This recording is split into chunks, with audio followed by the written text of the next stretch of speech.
o que se busca na harmonização é tocar o sentimento, é tocar a sensação de satisfação de consumir um vinho e um alimento.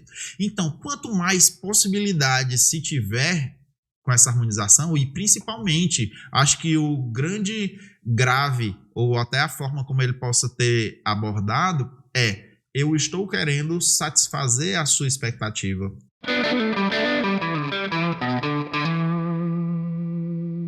Olá, sejam todos muito bem-vindos ao Pode Venda Mais Vinhos. Meu nome é Diego Bertolini, sou empresário, consultor de mercado e especialista em vinhos e idealizador da maior comunidade de empreendedores de vinhos do Brasil. E todas as quintas-feiras a gente está aqui nesse bate-canal com o intuito de levar para vocês dicas muito práticas para você aumentar suas vendas, aumentar a sua eficiência do seu negócio com vinhos, seja você e-commerce, social commerce, loja física, bar ou restaurante, ou você também que é amante do vinho, que quer investir nesse mercado que vem crescendo muito no Brasil.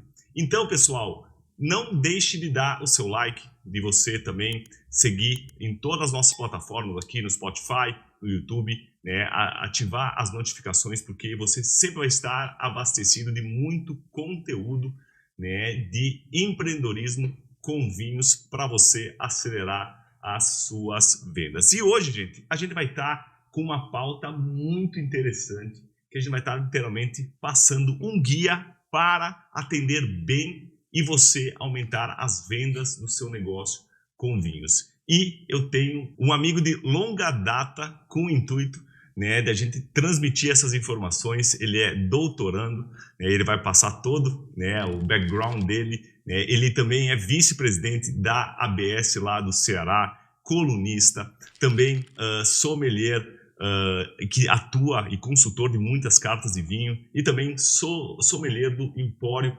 Fasano. Então é um grande amigo e um grande profissional e certamente vai compartilhar muitas informações. Seja muito bem-vindo, Renato, meu amigo. Eu que agradeço, Diego, ao convite.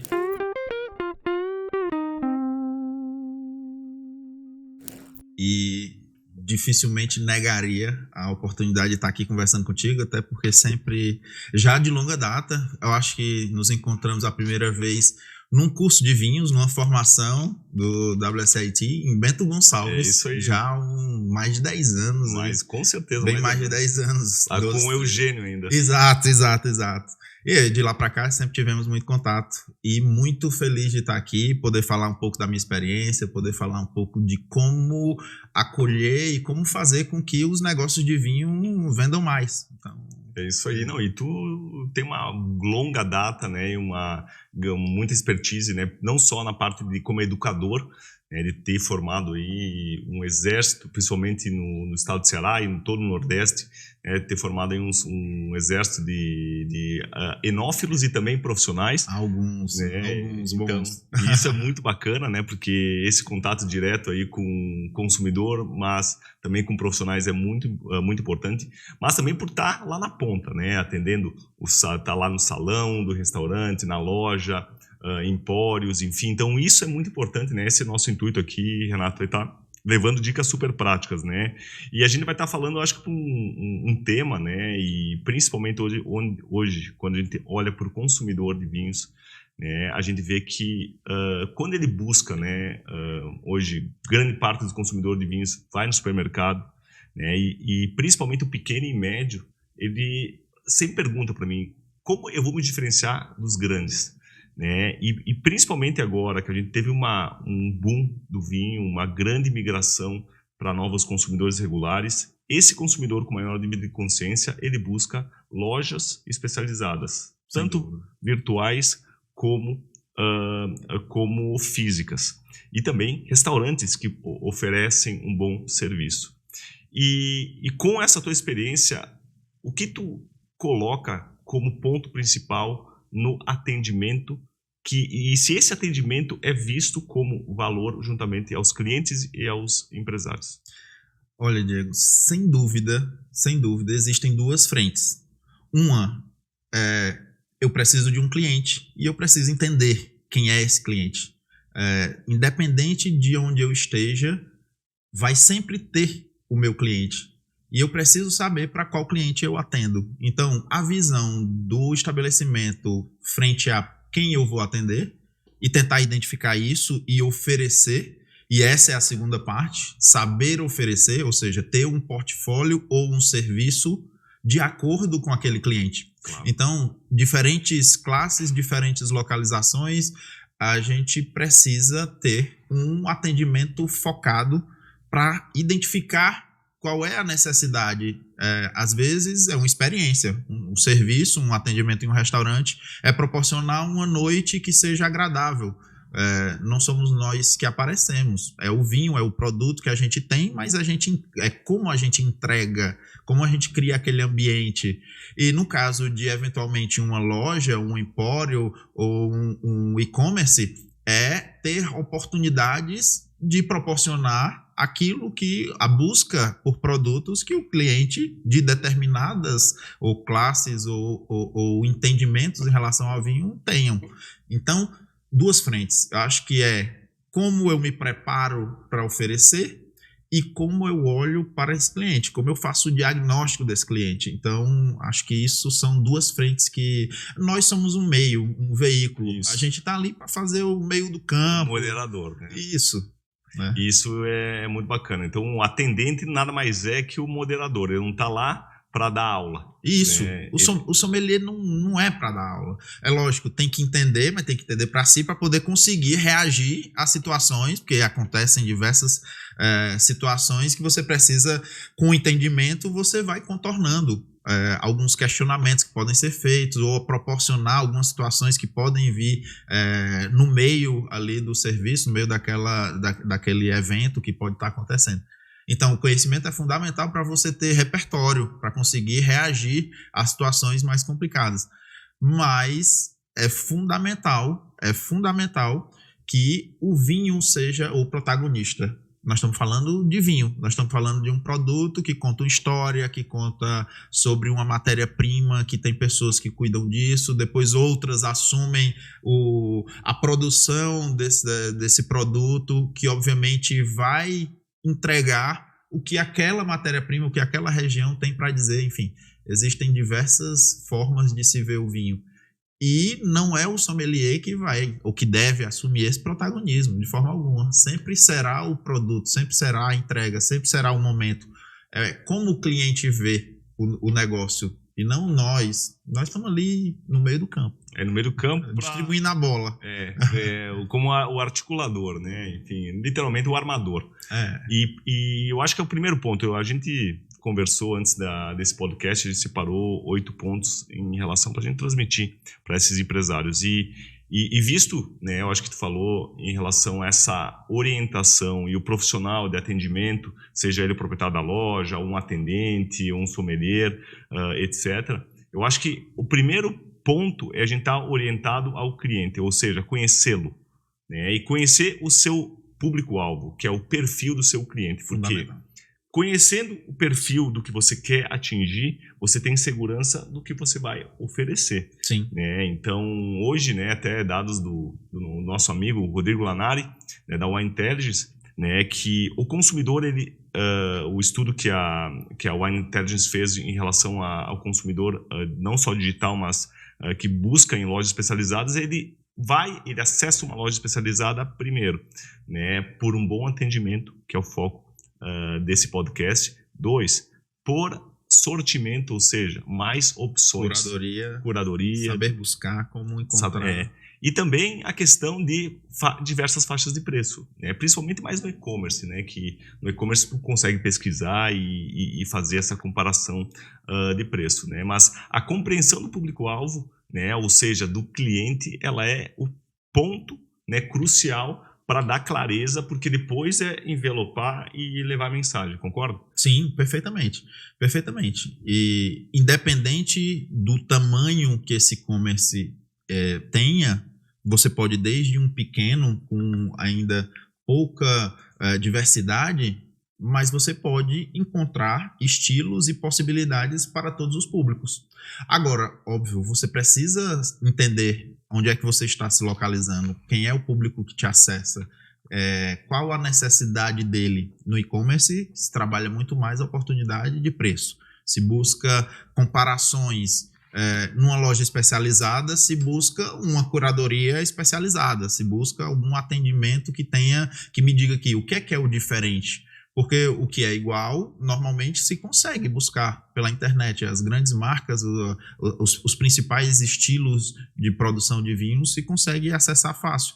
Aqueles pequenos é que aí eu acho que muda um pouco aonde o público procura. Então, saber se posicionar é fundamental. Dificilmente um grande especialista está lá buscando, minerando vinhos de mínimos produtores com histórias para contar em e-commerces, ou pelo menos pequenos e-commerces.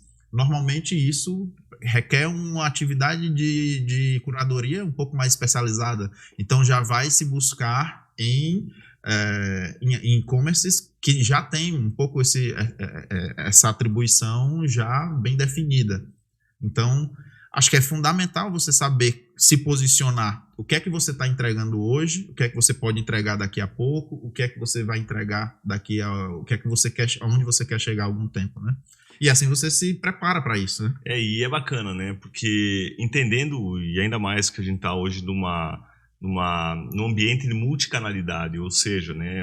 Antigamente tu tinha a loja física, tu tinha o e-commerce, tu tinha a loja do clube, tu tinha o catálogo de vinho, a importadora que trabalhava muito forte com o catálogo, ou a importadora que fazia um clube de vinhos de alta gama. Hoje está todo mundo fazendo um pouquinho tudo, né? Porque acho que a pandemia nos ensinou não botar todos os ovos numa cesta só, né? E até como eu passei algumas credenciais tuas, né? Depois no final nosso podcast vai passar todo o teu vasto currículo, né? E até muitos trabalhos interessantes que está desenvolvendo, né? Hoje, por exemplo, está à frente de um case que é o Empório Fasano, né? Lá tem toda uma questão, já é um ambiente já referência em vinhos, só que aí a régua sobe, né? Digamos assim, tu já vai estar buscando um cliente mais assíduo, né? Então, como vocês fazem todo esse formato, essa abordagem prática de atendimento no Fasano, por exemplo, que é um empório já super conceituado no Brasil todo?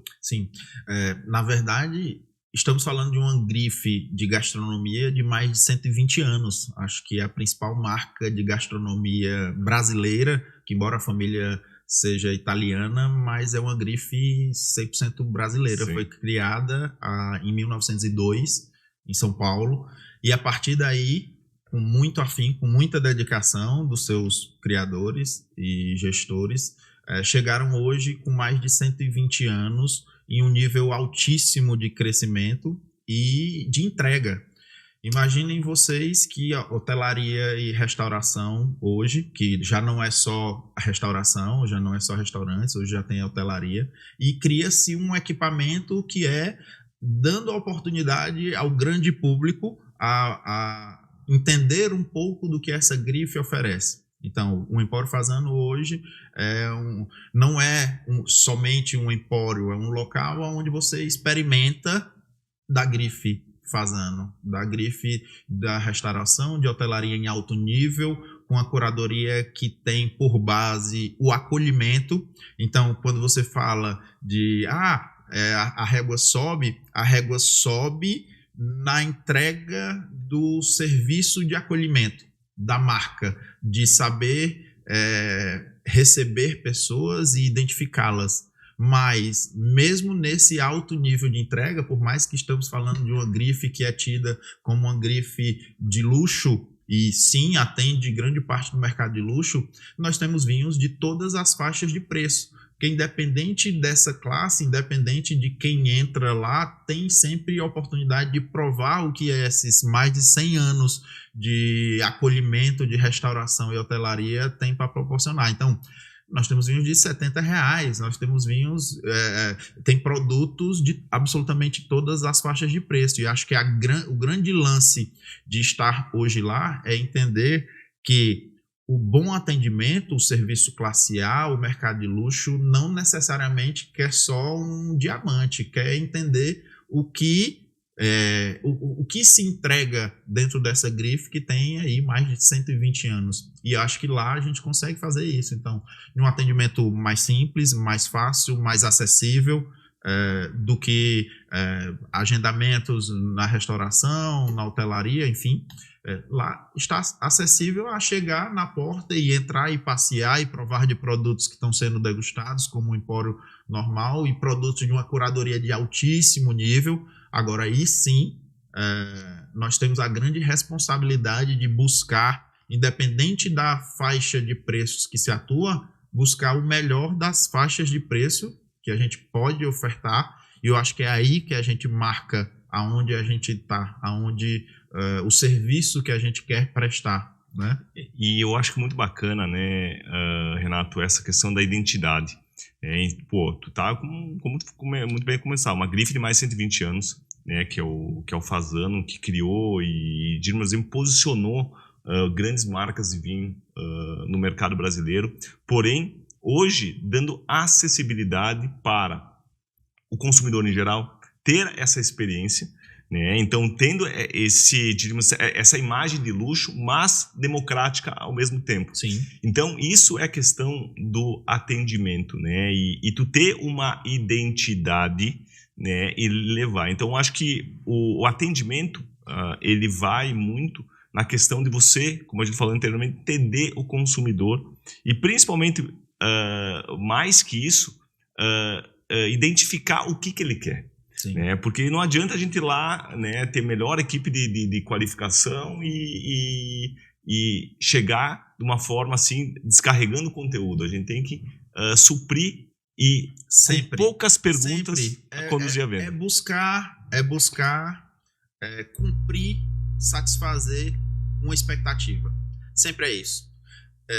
Independente do objetivo final, o vinho sempre será enquadrado de alguma forma. Dificilmente alguém entra numa loja e estou sem fazer nada, bem, pode acontecer, mas quem olha uma prateleira de vinho está tendo algumas ideias. Ou é para dar um presente para aquele amigo que falou muito daquele vinho e eu encontrei aqui, olha, poxa, ele estava esquecido e está aqui, encontrei uma edição daquele vinho, porque acho que o grande lance da curadoria é tentar buscar preencher lacunas. Então, você tem que, independente de onde você está atuando, ter vinhos que preencham lacunas. É a lacuna do presente, é a lacuna da gastronomia, é a lacuna de um evento, é um vinho despretensioso, um espumante num dia quente, é um presente do Dia das Mães, um rosé ou um vinho para harmonizar com um bolo de chocolate. Você vai, enfim, são conceitos que, lógico, é preciso ter algum conhecimento, e quanto mais melhor, porque você amplia o seu leque de atuação, mas o vinho sempre vai ser enquadrado em alguma circunstância. Quanto mais rápido você consegue diagnosticar isso, mais fácil você consegue ser assertivo na indicação, mais fácil você cumpre uma expectativa do seu cliente. Então, clientes que viajam frequentemente, que têm a oportunidade de conhecer ou são curiosos para conhecer uma região, que você pode apresentar ela hoje através dos seus vinhos e ela fatalmente, estou indo para a Toscana, pois olha, a Toscana tem isso e aquilo, eu vim da França, pois onde você estava? Eu estive em Nantes, no Vale do Loire, pois tem isso e isso, esses vinhos são de lá, me lembro disso, é verdade e tal. Então, são situações que você, dependendo da abordagem, lógico, tentando ser assertivo, sem ser invasivo, sem buscar, enfim, uma proximidade que você ainda não adquiriu, que eventualmente se ganha a confiança da pessoa. Mas, a princípio, quando ela entra no seu estabelecimento, nós somos desconhecidos. Eu sou um veículo da informação para ela. Mas não sou um amigo, não é aquela pessoa que eu posso chegar e bater nas costas e então, vamos fazer isso, vamos fazer aquilo. Existe uma forma de você conseguir acessá-la, tentando algumas perguntas rápidas, básicas, entender o que é que ela quer. Faixa de preço. O que ela gosta. Exato. Para que ocasião, se é para harmonizar. Exato. Fazer perguntas, é uma Isso, se for uma situação pontual, se ela já vem com outros produtos, você já pode indo tirar algum entendimento sobre qual o sentido daquele atendimento. Se ela não vem sem nada, às vezes a pessoa está ali zapeando e tentando entender o que é que quer ou pensando no que é que pode ser, você já pode positivamente tentar oferecer isso. É para hoje, vamos cozinhar, o que você está pensando em fazer, enfim, é receber amigos, então você já pensa em quantidades, você já pensa no investimento, que não faz sentido jogar em réguas muito altas quando tem muitas pessoas, quando é um evento grande, quando é um evento, a dimensão disso, tudo tem um pouco a ver com a experiência de quem está entendendo, de quem está atendendo e de como você está entendendo aquele cliente, né? Como você consegue pensar a necessidade dele. É sempre isso. O foco de quem quer vender mais e oferecer o melhor serviço é entender qual a expectativa do teu cliente. Qual é o teu cliente e qual a expectativa dele. Tem um cliente de níveis de entendimento de vinho, tem outros clientes que não entendem de vinho, mas tem poder de investimento nisso. Como é que você vai indicar uma coisa que ele vai conseguir perceber? Porque também não adianta você jogar só porque ele tem um bom potencial, você vai extrapolar nesse potencial, mas se ele não vai entender, ele não vai te voltar. É fundamental que você tenha aquele atendimento, uma conquista da confiança do seu cliente. Porque você só vende a segunda vez se ele gostar de você.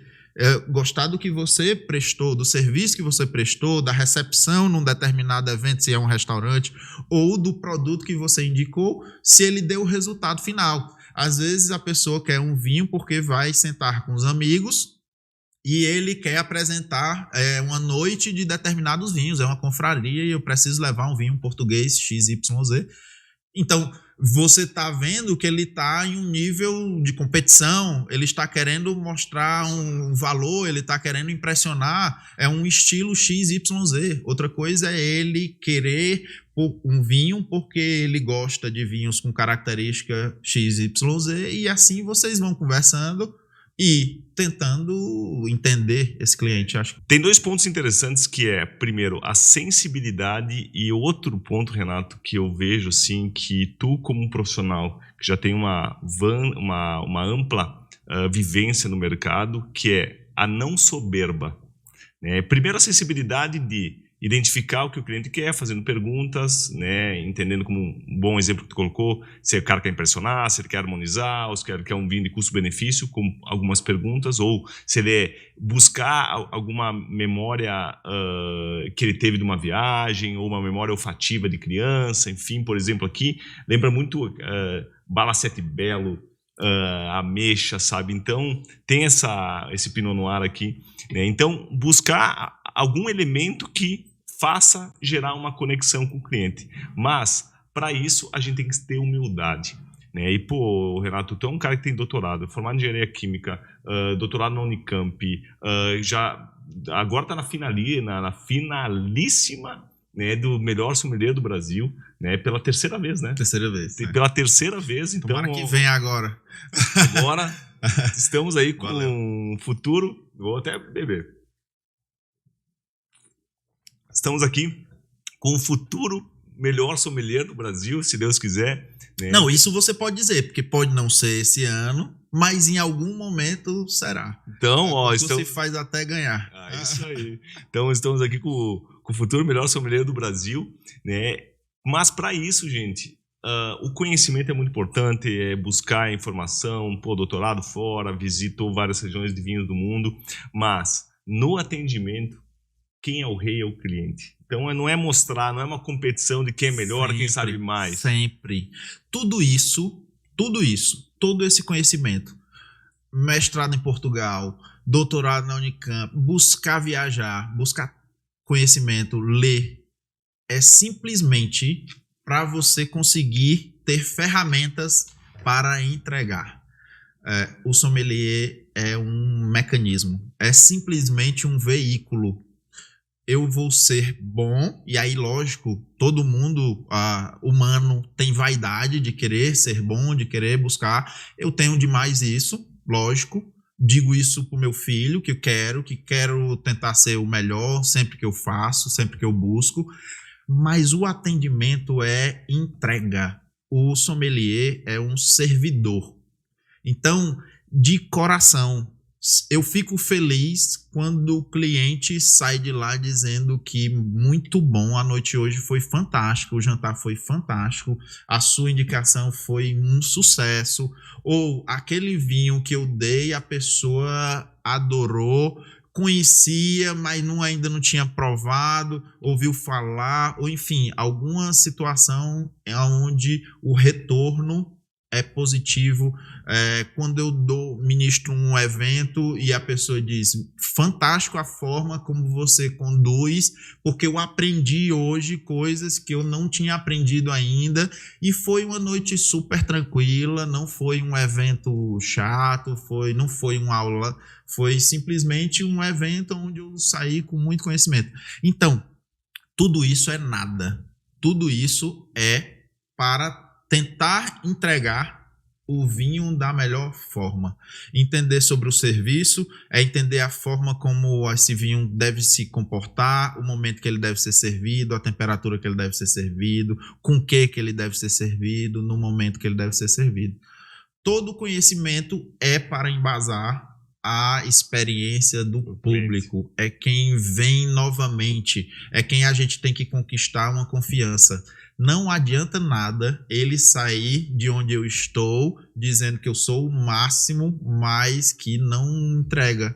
Que, nossa, eu não acredito. Como é que tudo isso não gerou uma sensação positiva, não cumpriu a minha expectativa? Então, não serve de nada todo o currículo, todas as horas perdidas, tudo que se faz, se você não proporciona uma fidelização. Nós estamos falando a forma romântica, conquistar a confiança, mas é um cliente que é fidelizado. E a fidelização se dá por várias formas. E a principal delas é a afetiva. É o cara saber que você conseguiu suprir uma necessidade dele. E muitas vezes o vinho passa do financeiro, entra dentro do emocional, entra dentro de uma sensação que a pessoa quis naquele momento sentir. E assim, se a gente consegue cumprir isso, ponto positivo. Um pontinho a mais para todos os diplomas que a gente vai juntando, que, mais uma vez, eu digo, só servem como uma ferramenta. É isso aí, porque o diploma, né, enfim, a gente estuda muito sobre vinho, viaja muito, né, ele serve como, diríamos assim, primeiro é um anseio, porque eu tenho muita admiração pelo teu trabalho e também me enxergo muito, porque, cara, eu estudo muito sobre vinhos, né? Trabalhei já em vinícola e gosto muito de conhecimento prático, né? De estar lá no campo, de visitar o produtor, degustar o produto, mas a busca do conhecimento ela é infinita. Né? Tu vai sempre buscar ainda mais o vinho que tem muitas variáveis, muitas regiões, clima, tempo. Mas eu acho que o principal é a gente medir a régua. Né? Enfim, a régua eu sempre falo, o que eu vou descarregar para o consumidor. Nessa identificação que a gente falou, entender se é um consumidor que ele quer falar com terminologias mais aprofundadas, ou um consumidor que quer que tem uma linguagem mais básica. Porque no final das contas nós somos vendedores. Sim. Sim. Como se fosse um vendedor de sorvete seco, um picolé. A gente é vendedor. E vendedor, ele é um encantador de pessoas. Sendo encantador de pessoas, é identificar, como a gente falou, a necessidade desse cliente e falar a mesma linguagem. Perfeito. E, principalmente, Renato, conexão. Não adianta eu querer me conectar com uma pessoa se eu estou falando sobre leveduras indígenas. Exatamente. Tem que ser humilde suficiente para poder mostrar o que se sente o cheiro de longe, ou se tem intensidade aromática alta. Sim. Pode ser coisas super simples de dizer, ou falar sobre taninos, ou aquela sensação de textura que a gente sente. São formas de você dizer. Às vezes falar sobre acidez para um determinado cliente pode ser super normal, para outro pode ser assustador. E falar que é um vinho refrescante é muito mais positivo. Então, ter o feeling de entender qual o nível de avanço que você vai encontrar naquele cliente, e é fácil, às vezes você consegue ver da forma como ele interage. O que é que o senhor busca? O que é que a senhora busca? Brancos ou tintos? Em perguntas super simples, você já consegue ir mapeando, você já consegue ir identificando aonde eu encaixo o perfil, esse cliente em qual perfil. E como é que eu interajo com a linguagem? Exatamente. São técnicas de conexão que você tem que utilizar para poder, poxa, esse cara conversa comigo na minha mesma linguagem, eu tenho que aprender com ele, ou eu posso aprender com ele, ou ele vai satisfazer melhor a minha necessidade do que em outra loja, do que em outro restaurante, do que em outra situação que eu possa ir. Então, é aqui que o Renato, que o Joãozinho, que o Diego me atende e me entrega exatamente no nível que eu quero, que eu consiga entender, porque não adianta nada se a pessoa perguntar sobre a produção do vinho e eu ir sobre termos técnicos, sobre leveduras indígenas, sobre conversão malolática, sobre, enfim, qualquer outros temas extremamente técnicos que a pessoa não vai conseguir entender, não vai conseguir apreciar. Tudo que gera muita opção, né? Muita informação, gera um momento de dúvida e trava. Então, acho que uma indicação bem positiva e talvez até uma dica que eu possa dar para quem atende é: identifique o mais rapidamente o perfil desse cliente e ofereça 2 a 3 possibilidades de cumprir a necessidade dele. Você tem que ter todas, você tem que ter mais possibilidades, mas de 2 a 3 que ele vai cumprir. Depois, se ele quer mais coisas, de 2 a 3 sobre outros temas. Não adianta trazer 10. Se trouxer 10, a pessoa não vai levar nenhuma.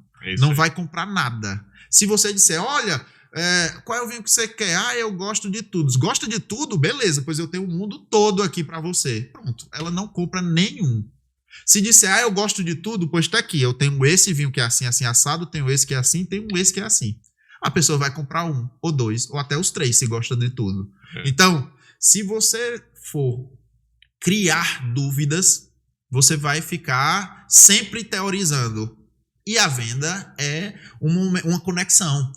Ele tá lá, ele quer comprar um vinho, porque se ele quisesse comprar um terno, ele ia para a loja do lado, pro shopping, ele ia para outro canto. Se ele está lá, ele quer uma experiência. Se ele for para o seu restaurante, ele vai comer alguma coisa, possivelmente é dentro do contexto do seu restaurante, que obviamente você está preparado para criar aquele ambiente, se é um italiano, se é um francês, se é um contemporâneo, qualquer coisa, e se é cozinha regional, enfim, o restaurante está preparado, você já conduziu a sua carta, o seu portfólio, dependendo da situação, então você já está pronto para qualquer expectativa que venha de lá. Se você cria um contexto onde ele, por si só, vai tentar decifrar o que você tem, que se foi você que criou, está tudo na sua mão.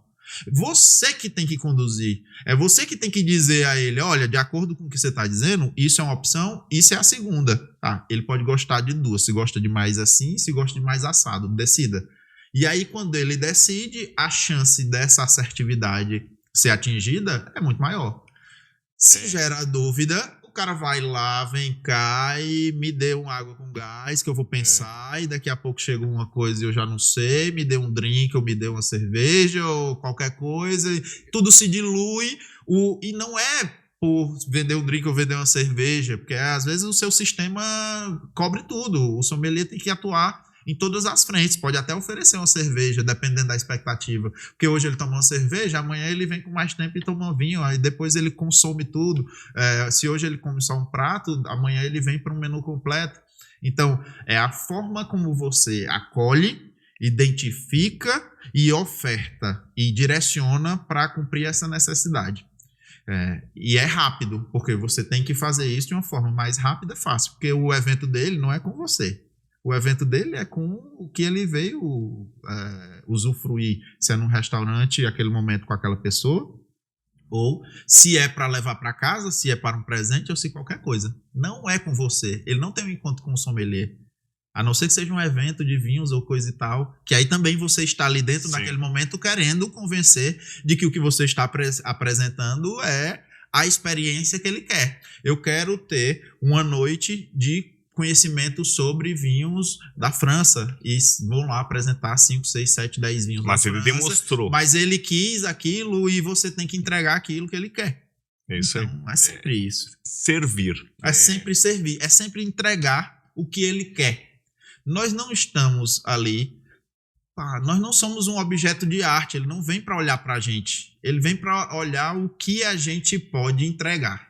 É isso aí. Ele não vem para olhar para a gente. E mais uma vez eu falo conexão, porque durante muito tempo o vinho ele foi visto, foi colocado num pedestal, né, e afastou muitos consumidores. Eu acho que a gente está no momento agora de cada vez mais aproximar esse consumidor. E, gente, olha as dicas valiosas que a gente está transmitindo nesse podcast. Então, não deixe de deixar seu comentário, alguma pergunta que a gente está aqui também para responder, dá seu like, ativa as notificações também, né? Faz um print dessa live, compartilha esse link para outras pessoas, porque o nosso intuito aqui é disseminar a cultura do vinho através de empreendedores, levando o melhor atendimento, aumentando as vendas e se realizando nesse mercado.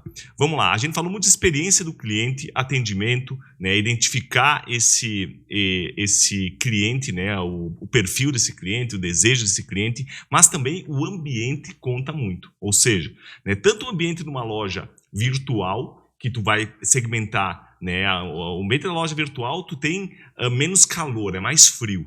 Sim. Então, tu tem que ser um ambiente muito mais racional. Objetivo. Informações principais. Isso. É preço. Navegabilidade. Navegabilidade. É possibilidade de diversidade, de eu encontrar tudo o que eu quero em um canto, em um lugar só. É isso aí. Então, eu acho que existem, de acordo com o posicionamento que você quer direcionar na sua marca, você tem sempre que entregar aquilo.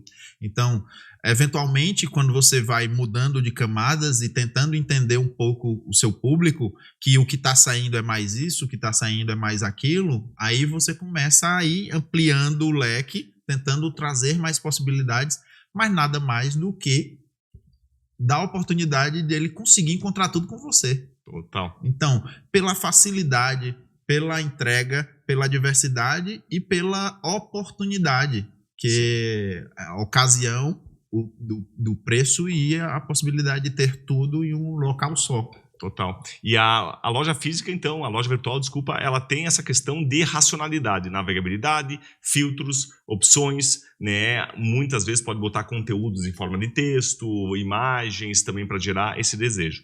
E na loja física, a gente tem um ambiente, né? Tendo uma loja física, que é o modelo loja bar de vinhos, que é o modelo híbrido, como eu chamo, um showroom também de vinhos, ou um bar em restaurante, etc. O ambiente ele conta muito, né? Que o ambiente é a luz, o ambiente também é o planograma, que é a exposição dos vinhos, para a gente sempre conduzir, né, essa caminhada, porque a gente identificou, eu vou fazer um encontro com meus amigos e eu quero um vinho português. O que tu faz? Conduz ele para a área de Portugal. Fantástico.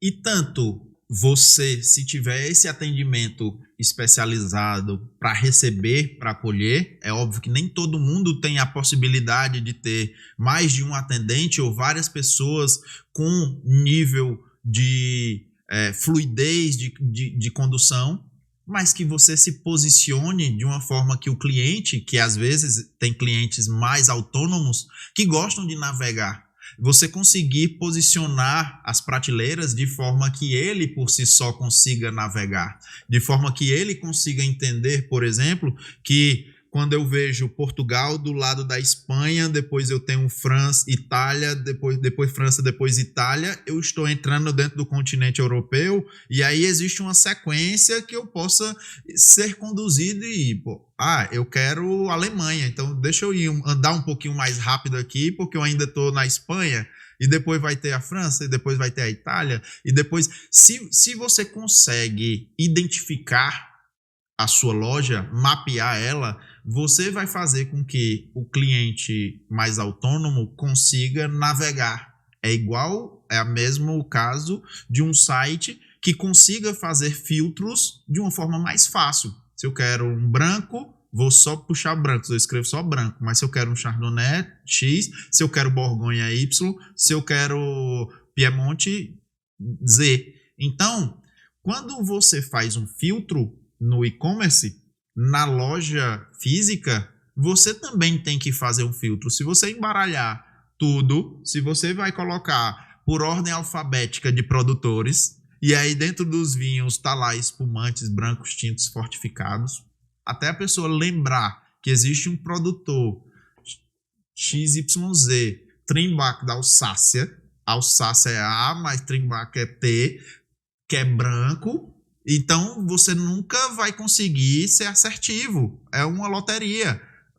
O cliente, se der sorte, vai encontrar o que ele quer. Ele não vai conseguir entender a filosofia da escolha, como é que vai estar, e vai ter branco no A e no Z, e vai ter espumante do A e no Z, enfim, não faz o menor sentido. Vai gerar a dúvida que a gente falou anteriormente. Gera sempre a dúvida que, pronto, ele não tem tempo, ninguém tem tempo de passar o dia todo dentro de uma loja procurando, no universo de 300, 400, 500, às vezes 1000 rótulos possíveis. Então, quanto mais identificado e posicionado você consegue estabelecer na sua loja, eu acho que as distribuições por tipo de vinho, branco, rosés e tintos, e dentro dessas segmentações você consegue estabelecer uma relação mais endereçada dentro de oportunidades, acho que é mais viável. E aí, lógico, dentro de países, regiões, você aproxima produtores. E é um brete, né? A gente vai conduzindo o consumidor e a gente vai com as perguntas, mostrando as opções. Sim. Né? Enfim, tem até a forma de expor o produto. E também, Renato, como também tem uma grande experiência também em cartas de vinho, a mesma lógica do planograma, do site é na carta de vinhos. Exato. Independente, aí eu sempre digo isso para as pessoas que quando eu começo algum projeto, eu sempre digo, esse projeto tem que ser adaptável à sua realidade, porque eu posso ter uma carta de vinhos com 12 rótulos. Posso ter uma carta de vinho com 12 rótulos, ou posso ter uma carta de vinhos infinita, uma bíblia. Existem várias no mundo. Com 2.000 rótulos, 3.000 rótulos, 10.000 rótulos. A sua necessidade e a necessidade do seu cliente é que tem que ser atingida. Renato, mas 12 rótulos consegue? Consegue. Óbvio que não é o melhor do que 20, que não é o melhor do que 30. Quanto mais específico eu for na busca entre cumprir a necessidade daquele meu cliente, mais específico eu posso ser no toque, na sensibilidade que ele vai perceber o meu negócio. Mas se para aquele momento do meu negócio eu só tenho a oportunidade de ter 12 rótulos, eu consigo facilmente ter 3 espumantes, um espumante leve tipo Charmat, um rosé, um moscatel, 3 estilos diferentes, um leve, um rosé que dá mais corpo, um moscatel que é um doce, 2 secos, um leve, um intermediário e um doce, 3 brancos, um aromático, um não aromático e um intermediário, um coringa. E posso ter 3 tintos com mais ou menos na mesma especificação. Um extremamente leve, um mais encorpado, com 9 rótulos. Eu já disse até menos do que 12.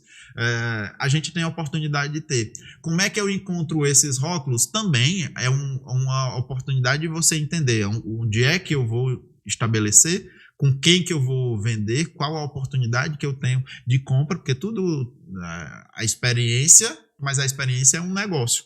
Eu não posso me render a uma filosofia e esquecer que aquilo ali paga contas.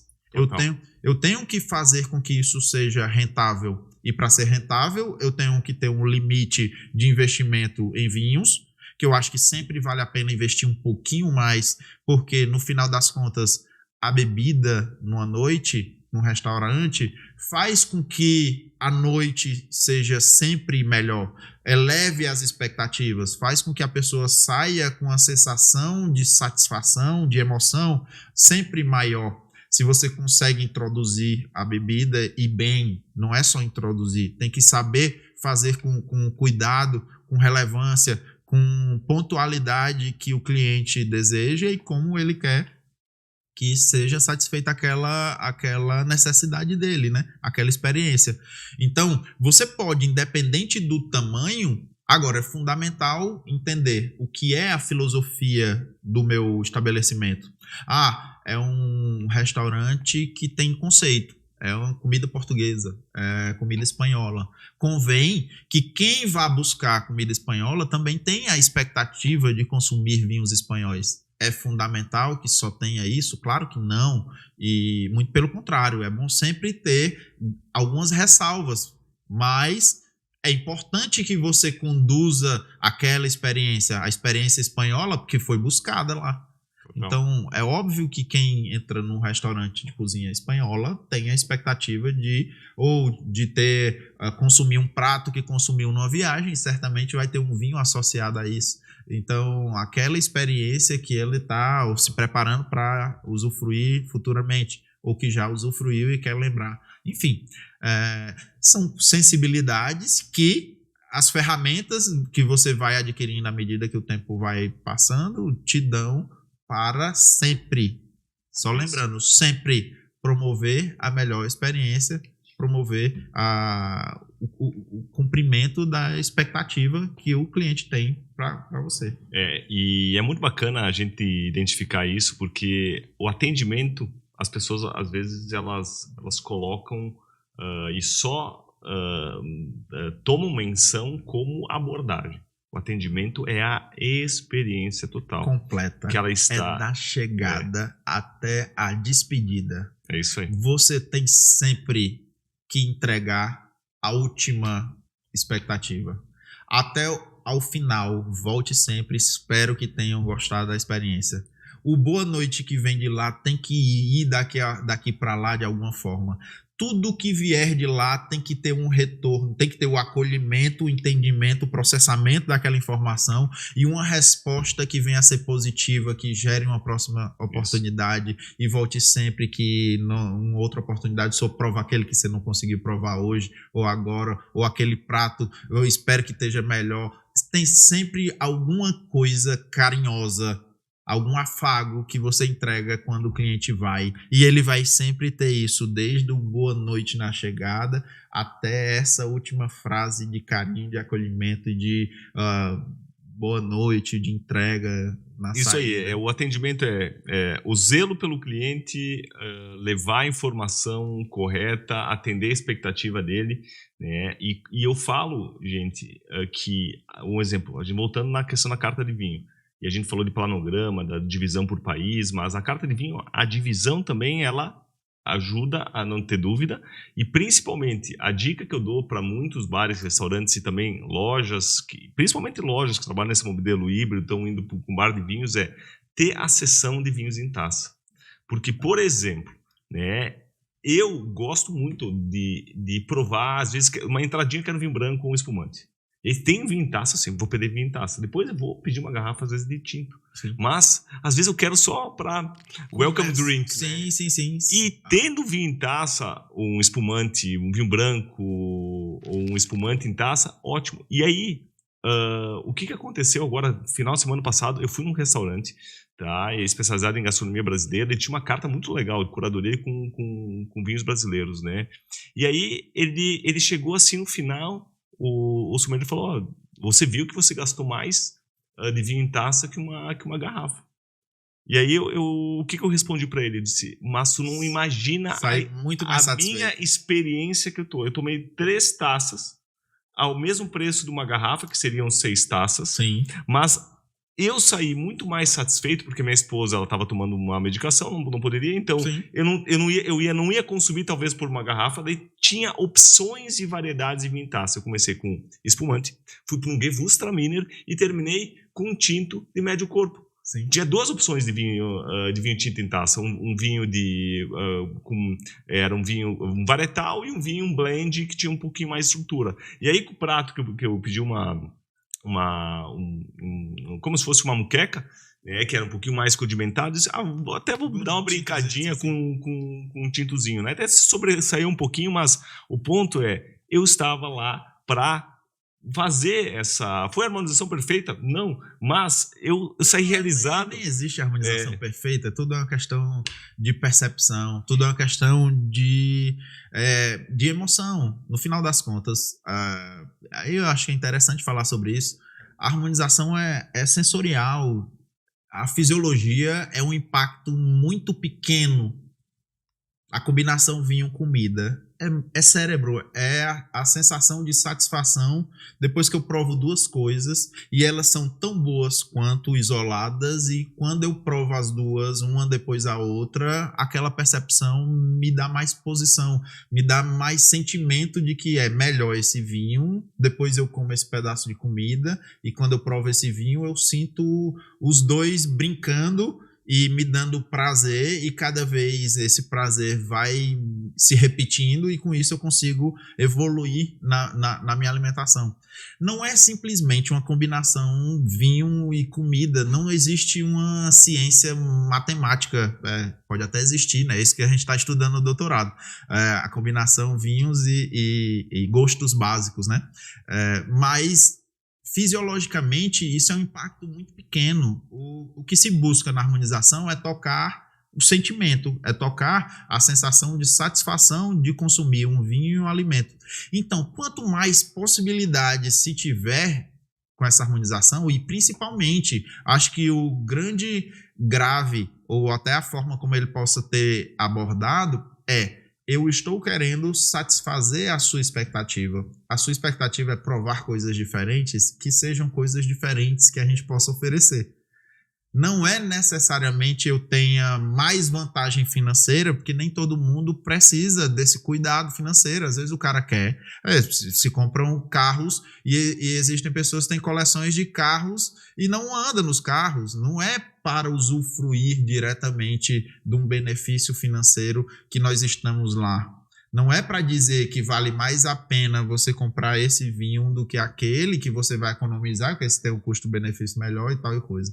É simplesmente entregar a melhor experiência que você queira naquele momento. Eu acho que entender isso tem do feeling, tem da assertividade com que o sommelier tem que vir a buscar, que o estabelecimento tem que incorporar dentro do seu atendimento. Porque isso é um atendimento que tem que ser padronizado. É lógico que as pessoas têm uma forma de receber, de acolher. Eu sempre, quando treino as equipes, digo, olha, a forma como você dá o bom dia, como você acolhe, é sua, é particular. Cada um tem uma forma de tratar. Agora, o posicionamento que você tem que oferecer, ou como você tem que tratar, isso é um padrão da casa. Isso é uma forma de acolhimento que vai fazer com que nós sejamos conhecidos por um nível X de atuação.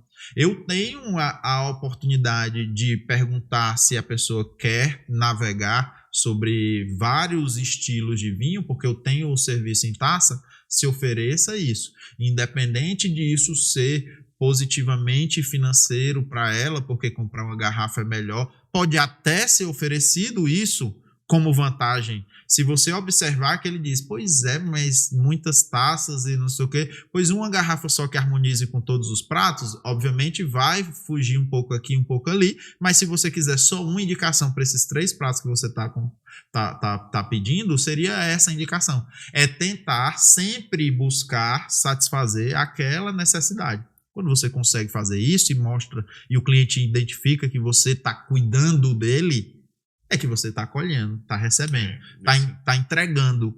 E assim ele vai voltar lá. Porque se hoje ele não consumiu 3 taças, você hoje consumiu 3 taças, amanhã pode ser 3 garrafas, quando a sua mulher e tiver outros 2 casais com você.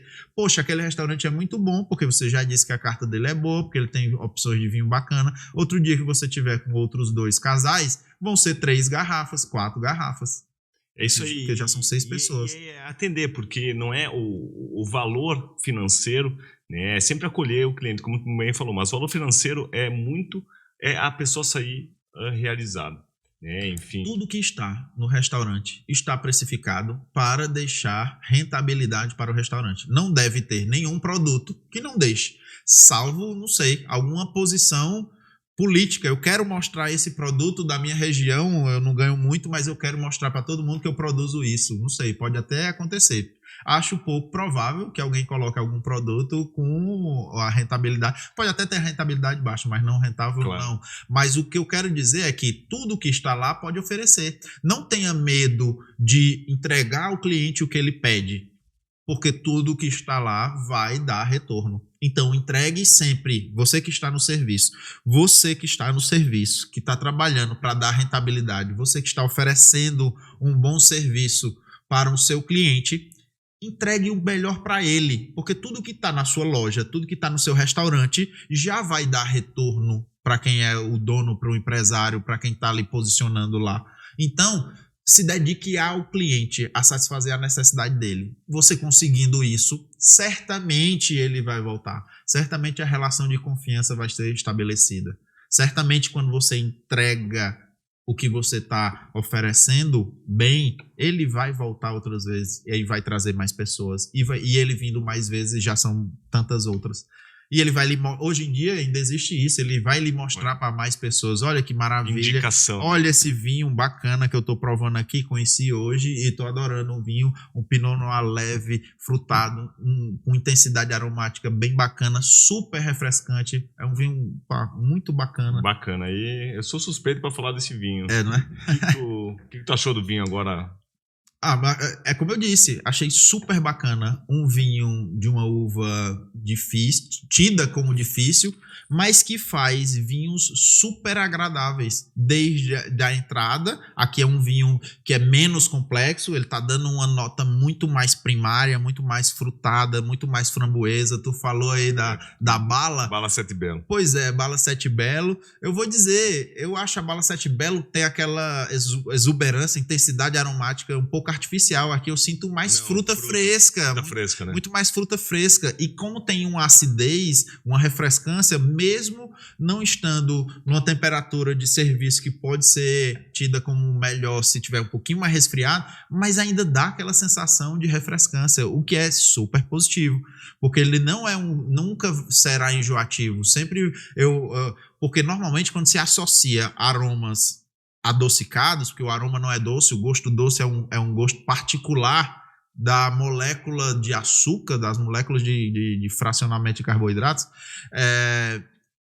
ele mesmo cheirando a coisas doces na boca é extremamente refrescante e nunca será enjoativo, porque ele tem essa acidez que causa essa sensação de refrescância. Então, ponto super positivo, se consegue encontrar grandes vinhos, enfim, de todas as frações de valores, é entender um pouquinho e tentar alocar em situações favoráveis. Claro. Não faz sentido esse vinho, por exemplo, ser harmonizado numa refeição com um ragu de ossobuco, por exemplo. Então, eu pensei que uma burrata com aquele tomate confit.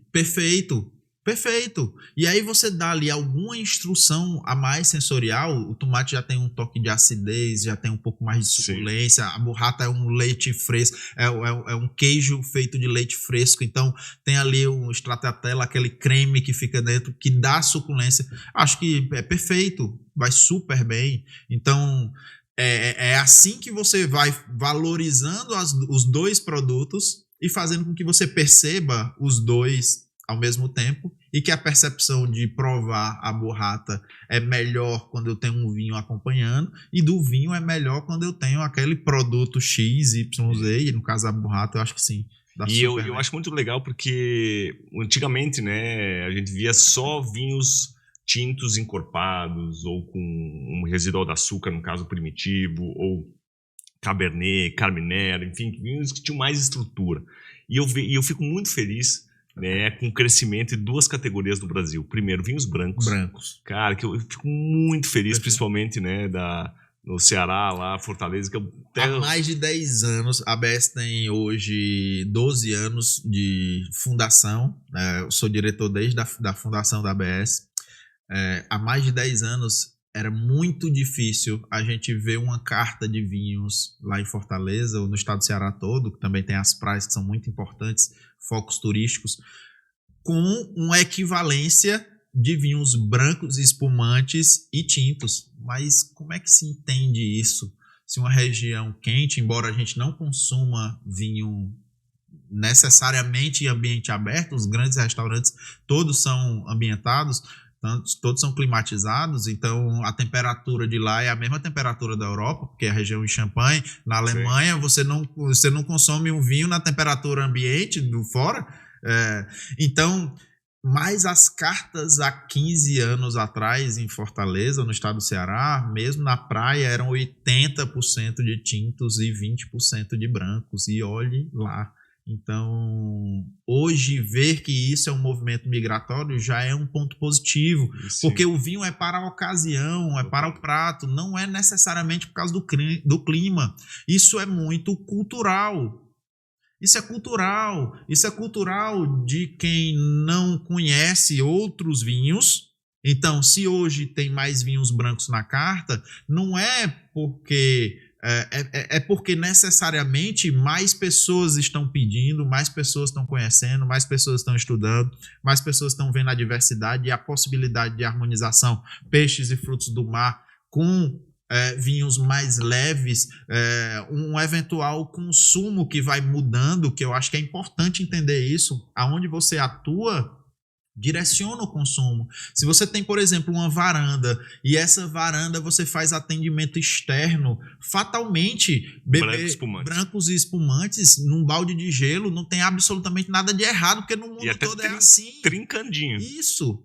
Porque é assim no mundo todo. Você entra dentro de um restaurante em Champagne, na Borgonha, vai ter resfriados. Sul da França... Sul da França, eles chegam com vinho rosé já com pedra de gelo. Pronto. Né? Então, é entender que o vinho é para a ocasião.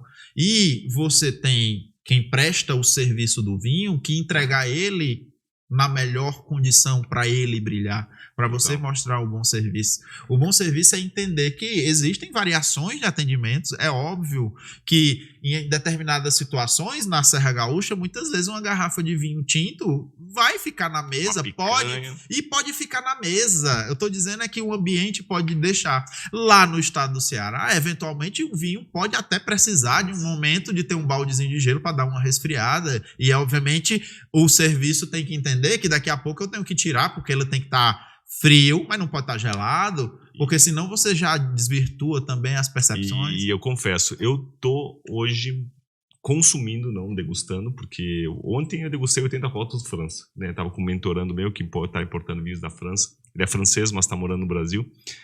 Então, cara, ontem foi 80 rótulos de vinhos franceses. Começamos desde Alsácia, Quando precisar de ajuda, tá? Boa, né? Mas... Não podia deixar passar. Isso aí. Mas é interessante, cara, na questão de brancos, tá? Eu tô consumindo muito mais brancos, e principalmente indo muito mais para brancos minerais, alvarinho, poacírtico, agora alguns vinhos gregos também, suave, que eu acho que é interessante, italiano, enfim, trebbiano, toscano, que, na minha opinião, a Itália às vezes se desvirtuou um pouquinho para chardonnay, cara, mas tem vinhaços de trebbiano, etc. E no caso, tintos leves. No caso, um exemplo, esse Pinot Noir, cara, ele tem 13,5 de álcool. Mas não parece. Não parece. Né? Então, é um vinho que daí, né, o protocolo lá da Mônica e do meu irmão, que é o Gustavo, cara, só vinho o vinho flor, né, sem um vinho prensa, para deixar o tanino bem aveludado. Safra 2023, cara. Ele 23 e super delicado. Novo, sim. Né? Então, ele é um vinho, cara, que ele é com a acidez. Não, você tem 3 próximos anos de um vinho super agradável. 3 próximos anos de um vinho super agradável. Depois aí tem que estudar, mas por esses 3 próximos anos eu garanto que vai ter um vinho super agradável. E é muito legal. Então, eu acho que cada vez mais, né, em vez de a gente só ir no clichê Cabernet, Merlot, Malbec, Cabernet Franc também eu vejo que é uma variedade que eu gosto muito de ver se destacando, mas Pinot Noir, eu vejo que é pouco explorado. Ontem eu degustei e até a gente não colocou no portfólio dele, né, que ele tem um portfólio grande, Gamay, os Beaujolais, Village, etc. Só que no Brasil não tem tanta essa questão do conhecimento, então a gente acabou indo para no primeiro mix, num mix mais, digamos assim, carimbado, para garantir, indo mais para um Rhône, né, indo mais também para um Syrah do Languedoc, com Grenache. etc., porque são variedades mais conhecidas comparado ao Beaujolais Village, né? O portfólio tem que ser pensado como um estante. Que você divide ela na quantidade que você pode vir a ter de estoque ou de investimento. E aí você divide ela em tantas vagas e você vai ocupando elas. Não dá para carregar muito, se vai ser só França, não dá para carregar muito no Rhône e deixar a Borgonha sem nada. O Bordeaux, né? O Bordeaux sem nada. E também não dá para focar, ou obviamente, a não ser que você tenha uma curadoria especializada em determinadas regiões, porque aí pode vir a ser, pode ser o seu nicho que você queira abordar, mas ainda assim, dentro daquela região, tem sub-regiões que vão estar ocupando os espaços na estante. Então, à medida que você distribui essa estante, você vai ocupando essas vagas. Quantos de branco eu posso ter na minha estante? A estante tem 4 prateleiras. Eu vou querer ter uma prateleira de brancos, uma prateleira de espumantes e 2 prateleiras de tintos, ou não sei, de vidro. Mas, em tese, o que eu quero dizer é que existem vagas que, dependendo do seu estudo, dependendo de como você quer oferecer o vinho para o seu público, você vai ocupando essas vagas com as possibilidades do mercado pode vir a lidar. E é cíclico, né? Porque às vezes tu pode carregar um pouquinho mais, por exemplo, no final de ano, colocar dessas 2 vagas de espumante. Sim. No verão tu pode carregar um pouquinho mais no branco, e aí tu vai... O mix de produto, essa estante, ela é viva. Isso. Como o restaurante, eu acho que é um pouco mais engessado em relação a isso, embora você possa ter uma curadoria mais flexível e emitindo novas cartas, só que isso tudo gera um custo a mais, enfim, de alterar um rótulo ou de ter estoque. Mas empórios e lojas, isso pode ser alterado facilmente. É um espaço que você tira esse do estoque, depois que eu vendi esse, eu vou agora me posicionar melhor para o fim do ano, que eu vou precisar de mais espumantes para as festas de ano, ou para os vinhos de clima, quando o clima esquenta, a sazonalidade do ano, onde algumas regiões possa vir a ter, dependendo de se for uma loja física que está dentro de cidades como da região sul. Então, tudo isso tem que ser pensado, tem que ser estudado, e isso vai sendo, enfim, você vai tendo retorno de vendas mensal. Claro. Eu acho que é fundamental que você vá acompanhando os resultados, que você tenha ferramentas de acompanhar o resultado, para poder você conseguir ir otimizando esses resultados. E apertando os parafusos, e trocando uma coisa que eventualmente não está funcionando. Então você descarta ela aqui, baixa a rentabilidade de um determinado produto para poder você, enfim, dispensar logo ele e entrar um outro produto que tenha mais rotatividade, porque se você tem poucas vagas, você tem que ter mais rotatividade. E tu falou tudo, né? Eu acho que a gente está abordando pontos muito estratégicos de conhecer o público-alvo, saber como abordar as perguntas certas, o ambiente. Né? O ambiente, ele desde a iluminação, da questão da climatização, mas é o posicionamento do planograma, da carta ou do site virtual, de como tu posiciona o teu negócio, enfim, como tu leva essa experiência para o cliente. A gente falou também do conhecimento, tá? Tu ter a régua e saber medir a questão do conhecimento, mas o ponto que tu colocou agora é estratégico. O que a gente não mede, a gente não tem gestão. Exato.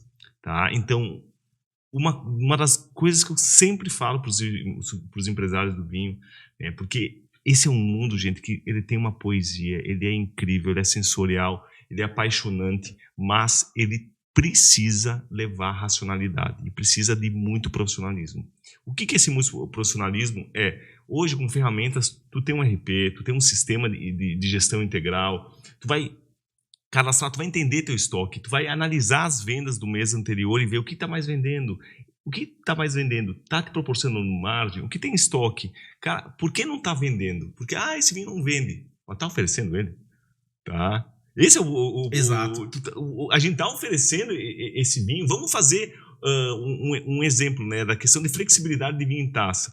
Talvez não colocar a marca do vinho em taça, mas ter essa rotatividade do vinho em taça, ter o vinho em taça. Quando começa a colocar ele em taça, a pessoa gera experimentação, vai aumentar a venda. Isso acontece muito quando a carta é muito extensa, que obviamente você tem muitas possibilidades, Às vezes a equipe foca mais em algumas, que são obviamente grandes players, que são mais fáceis de venda.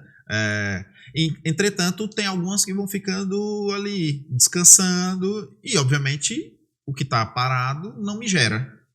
E me gera despesa, mas não me gera rentabilidade, não faz com que entre dinheiro. Então é uma posição que não está sendo efetiva, nem para satisfazer o meu cliente, porque ela está lá para isso, para satisfazer o cliente. É óbvio que tem vinhos que estão na carta para ter uma possibilidade de eventualmente um cliente chegar e escolher ele pode ser fora da curva, e é assim mesmo eu comprar a briga de ter ele, porque eu quero ter um Jurá e pá, vou vender menos, mas eu quero ter porque vai que chega alguém e diz, olha, pô, tem até vinho do Jurá, de Savoie, enfim, tem alguma coisa bem diferente do mercado e eu posso pagar o custo de ter esse vinho lá, mas é fundamental que em cartas extensas se haja um estudo do que é que sai mais, do que é que está saindo, do que são os grandes gatilhos de venda e, eventualmente, e temporariamente fazer reunião de briefing para poder dizer, olha, vamos focar nesses 2 vinhos aqui, e não é focar para poder oferecer, o cara pediu um Carpaccio e eu vou oferecer aquele tinto encorpado que está parado, não. É simplesmente ter ele na ponta da língua, porque qual é a história desse vinho? Por que ele está parado? Se de repente naquelas opções que eu vou dar 2 ou 3 para o meu cliente decidir, esse sempre venha, participe um pouco mais das opções, que eu conte um pouco a história dele e por que ele está na carta. Ele está lá por algum motivo, claro. por ser específico, pela sua diferença sensorial, porque tem algum prato que vai me remeter isso, porque ele é de uma região assim, assim, assado. Então, ele está lá cumprindo uma função. Não se escolhe aleatoriamente. Eu não vou botar uma carta entre 100 e 200 com 100 que vão funcionar e outros 100 que estão ali, pode ser qualquer coisa. Tudo que está lá, mesmo os 200 ou os 2000, tem que ter uma história para contar. Eu sempre brinco também, tem que ter sempre uma frase. Todos os vinhos tem que ter pelo menos uma frase. Esse é um Pinot Noir leve, com muita intensidade aromática e super refrescante da Encruzilhada do Sul, de uma região que é bacana, que está despontando. Pronto, uma frase, uma coisa que eu consiga gravar que esse vinho tem, que na hora que eu precise dizer, na hora que que a minha equipe possa dizer, vai dar um gatilho e vai startar na pessoa. Cara, tu falou tudo, né? Eu acho que uma dica que eu dou para vocês é gestão. Cadastrem no seu RP o que vocês vendem, façam esse controle, analisem o histórico das vendas de vocês. É barato, tem o Vino RP, eu vou até colocar o link aqui, que é um sistema, Renato, que foi desenvolvido, um RP específico para o mercado de vinhos, para lojas, para e-commerces com integração, etc., que é muito bacana. E também, a gente tem que analisar que esse RP, você vai cadastrar o cliente, ou seja, vai desenvolver o pós-venda. Histórico, né? Vai saber que ele gosta de vinhos franceses, aí quando ele chegou lá ou tu for fazer uma venda ativa via WhatsApp, por exemplo, ou mandar um comunicado, tu vai mandar um comunicado de um vinho francês, de Portugal, vai mandar um vinho francês, né? Enfim, então não adianta querer doutrinar, as pessoas criam gostos, elas criam um histórico de consumo, porque da forma como a gente é acostumado à nossa vida, e a gente tem coisas que a gente gosta porque a nossa família nos induziu a isso, salvo raras exceções, a gente tem o costume de diversificar, muita gente tem costumes pré-estabelecidos. Então tentar satisfazer esses, ou buscar ampliar um pouco eles, mas sem ir agressivamente do outro lado da moeda, porque você não pode, o cara diz, eu gosto de branco, peraí que eu só vou mandar tinto, que um dia ele vai comprar um tinto. Não faz sentido, você não vai doutrinar uma pessoa ali na sua mesa ou na sua loja. O que você vai conseguir é dizer, poxa, toda vida que eu chego lá, o cara sabe que eu gosto de tinto, ele quer me oferecer um branco porque ele diz que branco é melhor, porque ele diz... Não é assim. Você tem que conquistar tentando de outras formas. Vai que algum dia você pode ter 2 vinhos em taça e o cara lá, deixa eu lhe oferecer uma tacinha de vinho branco.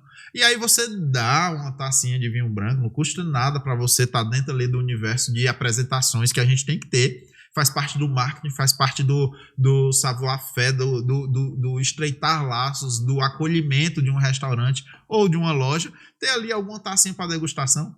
um dia você pode tocar o coração dele, mas não vai ser você falando, não vai ser você só mostrando vinhos brancos que você vai converter aquele infiel, ou aquele fiel aos tintos, né, na verdade. E Renato, cara, vencida essa parte da importância de ter dados, metrificar, e através do CRM que vai pagar uma mensalidadezinha baixinha, tu vai ter essa informação. O retorno é muito assertivo. É muito assertivo. O outro ponto que eu vejo, tá, que é uma dor assim de alguns empreendedores eu que sou a alma do meu negócio, da minha loja de vinhos. Se eu não estou na loja, não vende. E aí, a primeira pergunta: qual é o teu procedimento de treinamento da tua equipe? E aí a pessoa engasga.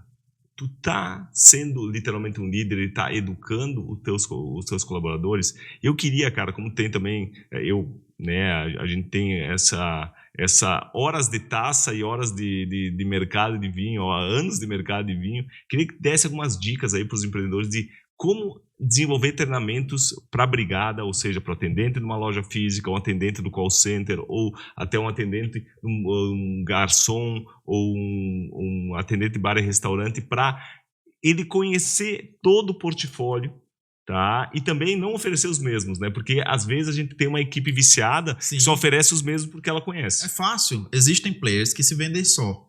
Então, a pessoa sabe que vai existir um consumo de vinho. Se você oferece 2 ou 3 marcas que o público mais ou menos entende de que isso tem um mínimo de qualidade XYZ, bem, desgasta-se menos.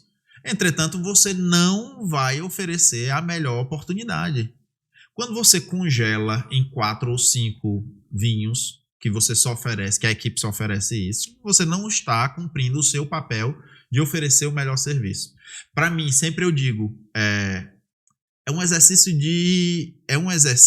de se posicionar a serviço do vinho. Quando você não treina a sua equipe, que ela fica dependente de você, dependente de uma pessoa no salão, é óbvio que talvez você tenha mais experiência do que elas, muitas vezes sim, e é por isso que o foco centra em você. A gente tem que se dispor a fazer com que o estabelecimento tenha um padrão, não seja você. Se eu tenho uma carta de vinhos com 50 ou com 200, todos esses 200 têm um motivo de estar lá. E toda a equipe tem que saber os 200 motivos de estar lá. Se você tem 150 motivos de estar lá e a equipe só tem 50, eles só vão vender 50. Ou ainda assim, vão vender só 20. Então, você tem que mostrar porque estão lá. Eles têm que sentir parte da criação do projeto. Renato, tem muita rotatividade? Tem. Fatalmente tem.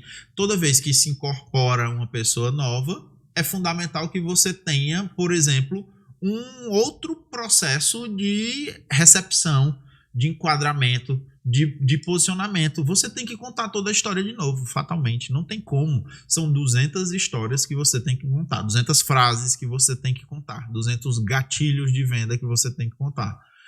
Renato, mas não pode ser assim. Então não existe, porque dificilmente você coloca um jogador para jogar no seu time, contrata, dá a faixa de capitão e ele entra. São raras as exceções. Quando você contrata muito caro, você contratar o Pelé do vinho, da sommelierie, ele entra dentro do seu restaurante, dá uma lida na sua carta e vai atender. Mas se você vai contratar um jogador, um júnior, vai subir alguém da Série B para contratar para o seu time, fatalmente ele vai ter que participar das reuniões de briefing, ele vai ter que provar um pouco naqueles dias de sessões de prova, ele vai ter que olhar pessoas que são mais experientes fazendo atendimento para entender um pouco daqueles gatilhos. Então, o exercício é de receber, acolher e fazer com que a rotina do restaurante seja o serviço, não seja o servidor. O servidor, a gente sai e a qualquer momento. Você monta os negócios e você entrega eles, ele está pleno. Aí daqui a pouco o cara diz, não está mais funcionando. Certamente porque ele não está cumprindo os protocolos que você deixou. Porque não é necessariamente o Diego, não é o Renato, é o serviço que se presta. Se você prestou um bom serviço quando você estava acompanhando, estava olhando os dados, estava vendo o que é que estava funcionando, estava alterando o que não estava funcionando, aí estava correndo bem quando o Diego estava me acompanhando. Agora que o Diego saiu, eu não consigo vender. Era o Diego. Não era o Diego. Era obedecer às ferramentas que foram construídas. É obedecer o sentido, a filosofia do serviço que você constrói. Se você consegue manter o serviço, o padrão de atendimento, certamente você troca uma peça por outra. Aí, eventualmente, um vai ter um pouco mais de abordagem no começo, XYZ, que outra pessoa vai desenvolver uma outra tecnologia, uma outra metodologia de abordagem, que ele vai deixar de atender tão aquele cliente que é fiel, coisa assim, à pessoa, e vai ser fiel ao empreendimento. É isso aí. A gente tem que fazer com que o negócio seja... O CNPJ. O CNPJ que tenha o respaldo. E ele tem um respaldo porque aonde a pessoa for buscar o atendimento, ele senta na mesa 1 e ele senta na mesa 17, senta na mesa 25, 32, ele vai ter o mesmo padrão de atendimento. Se ele pede um prato X aqui, ele vai ter tantas opções que podem casar com aquele prato X. Se ele pede o prato X aqui do outro lado, ele vai ter mais ou menos aquelas possibilidades. Ou se ele disser assim, eu não quero repetir essas, de repente me sugira outro, o mesmo padrão de atendimento vai ser. Óbvio, pessoas mudam, umas entram mais, outras menos experientes, mas o negócio tem que ser construído CNPJ, é o atendimento do serviço. Filosofia de estabelecimento, consistência na qualificação, principalmente quando tem rotatividade. Isso. Né? E ter um padrão em relação... Padrão de atendimento. Atendimento, mas também um protocolo de... semanalmente, cara, abrir uma garrafa de vinho. Sim. Colocar meritocracia para o time, né? Colocar metas, né, claras em relação, esse mês vamos estar desenvolvendo um trabalho de experimentação de vinho em taça. Alguém tem sempre um pouco mais de experiência e essa pessoa pode ir conduzindo fases de treinamento. Então, alguém pode estudar o que está saindo menos e poder dizer, vamos focar nisso, vamos abrir uma garrafa disso para vocês entenderem o que é isso. Entende o que é isso? Renato, mas eu não vou abrir um champanhe vintage, sei lá, de R$2.000. Ok, não precisa, mas conte a história desse champanhe vintage, porque também ele não vai ser oferecido para todas as pessoas que entram no seu restaurante. Ele vai ser oferecido quando você entende que uma pessoa XYZ está sentada ali e diz, cara, hoje eu quero uma coisa especial. Aí você vai dizer, você está comemorando uma noite especial, um negócio especial, um jantar especial, pois eu tenho aqui um champanhe vintage para uma noite especial, que ele é assim, assim, assado. Eu não consigo entender por que ele vai dizer, não quero esse, eu quero aquele outro para uma noite especial. Não vai. Quando ele faz isso, você sente que ele quer a história, para que você conte a história. E essa história tem que ser contada. Então, é o padrão de serviço. Quando o padrão de serviço ganha o negócio ganha o padrão de serviço. Quando você sabe que ali você vai ter o atendimento X e ele é de alto nível, você volta lá. O que ganha a fidelidade é a consistência do serviço em alto nível. Falou tudo. É estar sempre dedicado a isso. E é muito bacana, né? Eu acho que, cara, olha a quantidade de dicas valiosas que a gente tá passando aqui pro pessoal. E esse é o nosso intuito, né, Renato? A gente tá transmitindo informações, ferramentas práticas, né? Pô, a gente passou várias dicas super práticas, né? E, cara, ficaria aqui mais 10 horas aqui conversando, né? Porque é um papo muito agradável. Mas antes a gente ir para o nosso finalizar, cara, comenta quem é o Renato, né? Comenta um pouquinho do teu projeto agora do doutorado, depois passa suas credenciais, Instagram, contatos, onde pode encontrar o Renato, fazer um trabalho incrível, né, no mercado. Eu já te conhecia fazendo um trabalho muito bacana lá no Mercado do Ceará, como jornalista, como sommelier, como profissional também que atua na área, mas agora, cara, fazendo estudos que vão impactar o mercado do vinho. A gente estava conversando antes sobre viticultura de precisão, de um projeto que eu sou sócio da vinícola, que a gente vem investindo desde 2019, que não é de uma hora para outra, né? Sim. Então, cara, conta um pouquinho aí das suas novidades aí. Tá 2 anos aqui em São Paulo, eu tô há 1 ano em São Paulo, então, pô, a vida nos reencontramos aqui. Isso. Muito bacana. Pois é. Bem, vamos lá. A minha vida sempre foi... Eu sou formado em Química, né? Em Química pela Universidade Federal do Ceará. Já gostava de tecnologia de bebidas, de produção de bebidas, mas isso lá nos idos 2000, 99, 2000, e estudando, vi que tinha uma diversidade muito grande e os vinhos tinham, além do que é a tecnologia, contam histórias. E que o mundo se conta a partir do vinho, ou o vinho entremeado dentro de várias particularidades dentro da história das civilizações. E aí eu disse, poxa, e fui lendo curiosamente sobre isso, até que um dia me despertou para fazer o curso de sommelier. Então fui ao Rio Grande do Sul, fui a Caxias do Sul, fazer o primeiro curso de sommelier em 2007. 6, 7, algo assim. E aí, a partir daí, vi que essa carreira era muito cheia de poesia. E eu vinha das exatas. E aí eu disse, poxa, mas tem muita química, tem muita física no vinho, tem muita matemática no vinho.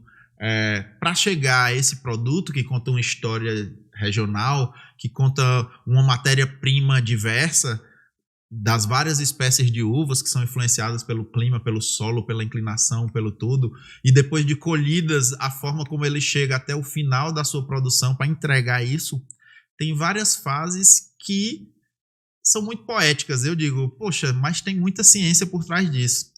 Então, quando deu ali 2010, a gente lá no Ceará já estava fazendo cursos de sommeliers e já estava trabalhando, dando pequenos cursos. Fundamos a ABS e a partir dali virou uma chave profissional mais atuante. Tinha a obrigação já de influenciar o mercado, não deixa de ser assim. A partir da ABS, há 12 anos, eu já fazia alguma inserção pequena no mercado do vinho. Ali virou uma atividade mais direta. E esse mesmo anseio de buscar a ciência nas coisas, por ser da área de exatas, me fez fazer um mestrado. Então fui para Lisboa, na Universidade Nova de Lisboa, uma associação da Faculdade de Engenharia da Universidade Nova de Lisboa, com o Instituto Superior de Agronomia da Universidade de Lisboa. Eles juntaram para criar um mestrado em Ciências Gastronômicas. E esse mestrado em Ciências Gastronômicas estuda, enfim, os fenômenos químico-físicos que acontecem na cozinha.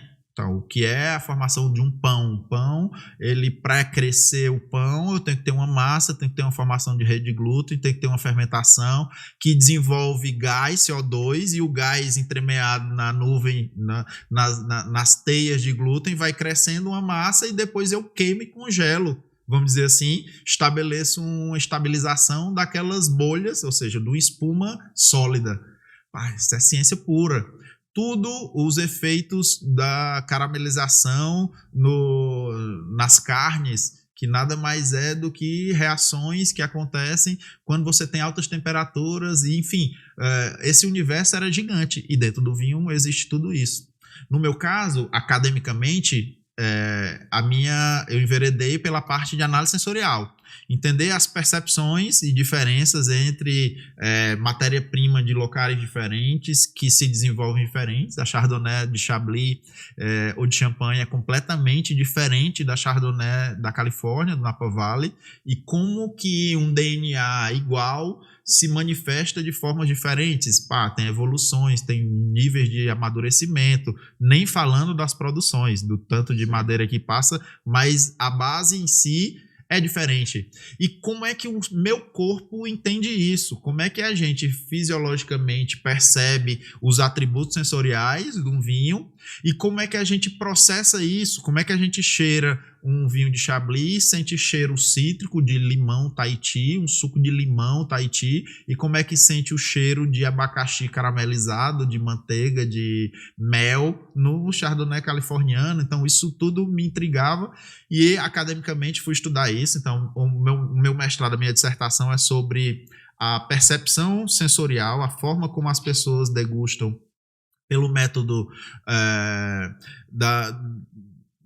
da ASE, de como o Instituto criou, através do meu orientador, o professor Virgílio Loureiro, uma pessoa que depois dele me deu um estalo gigante. Virgílio Loureiro é um enólogo português e que professor de microbiologia, de produção de vinho por mais de 50 anos em Portugal. E ele criou uma forma de identificar como as pessoas percebem um vinho sem nunca ter tido uma aula de vinhos. Entendi. Existe uma diferença entre você provar um vinho alentejano, que é exuberantemente aromático e que tem volume de boca, que tem um pouco mais álcool, tem notas de mais frutos maduros, de geleia, de compota, diferente de um vinho da Borgonha, por exemplo, que cheira menos ou às vezes tem um cheiro intrigante, mas quando você coloca na boca tem mais acidez, é mais agudo. Pessoas que são iniciantes gostam muito mais do alentejano e repudiam um Premier Cru da Borgonha, por exemplo, por ser muito mais confuso. E ele sempre percebeu isso e criou uma metodologia que você prova vinho simplesmente perguntando se a pessoa cheira, consegue perceber a intensidade aromática, se de longe, se de médio ou se de perto, e se você gosta desse aroma. Se você gosta desse aroma, quando você prova ele na boca, esse aroma lhe trouxe uma satisfação maior, você se surpreendeu positivamente ou negativamente. Normalmente, quando você prova vinhos muito aromáticos, a boca é mais fraca, mais incipiente. Quando você cheira e que o vinho não lhe causa uma grande expectativa de nariz, quando você coloca na boca, ele supera. Enfim, formas de metodologia de prova, isso foi o que eu estudei no mestrado.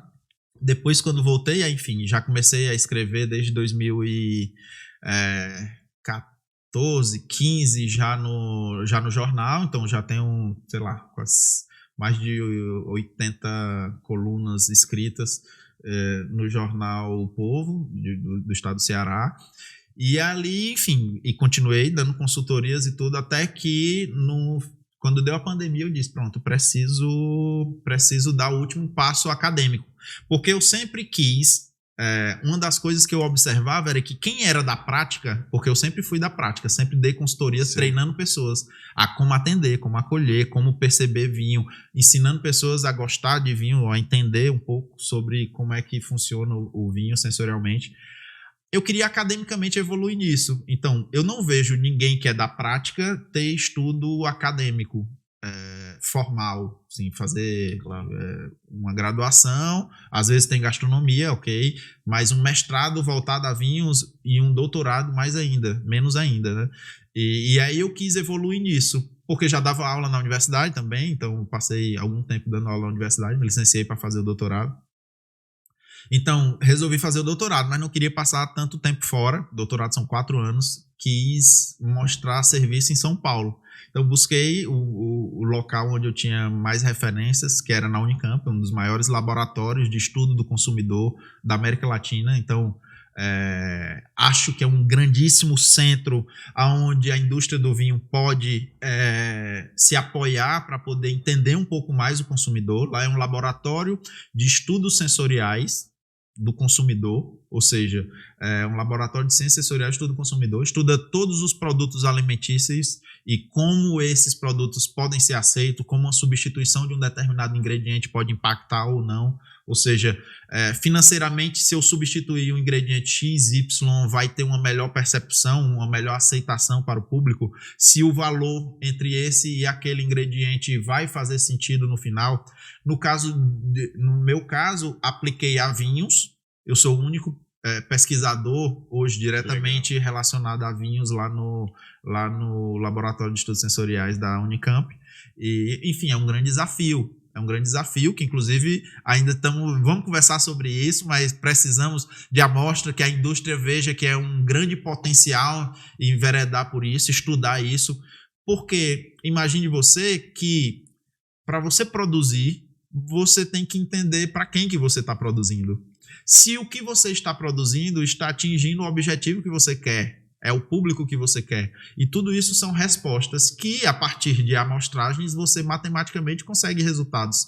É o investimento de hoje que vai te dar muito mais retorno futuro. A pesquisa que você já sabe, que já vem investindo há alguns anos nisso, hoje está te dando bons resultados. Porque hoje você sabe o que você produz melhor, aonde você está produzindo, a partir do estudo daquela localidade específica que você vai produzir uma determinada uva ou a outra. Mas houve um investimento lá atrás. Imagine você que as grandes indústrias hoje têm muito pouco estudo de consumidor. Então, a Universidade Davis na Califórnia tem há muitos e muitos anos. Stellenbosch na África do Sul, Adelaide na Austrália. Em Adelaide na Austrália. E Dijon. Eu quando eu fiz a CAD, tá, tanto na Sonoma State University, que foi um dos módulos que eu fiz, que o MBA que eu fiz em Bordeaux, na França, mas eu fiquei muito impressionado a Austrália. Eles sabem tudo. Eles têm uma revista, um jornal de publicação de papers científicos único da universidade.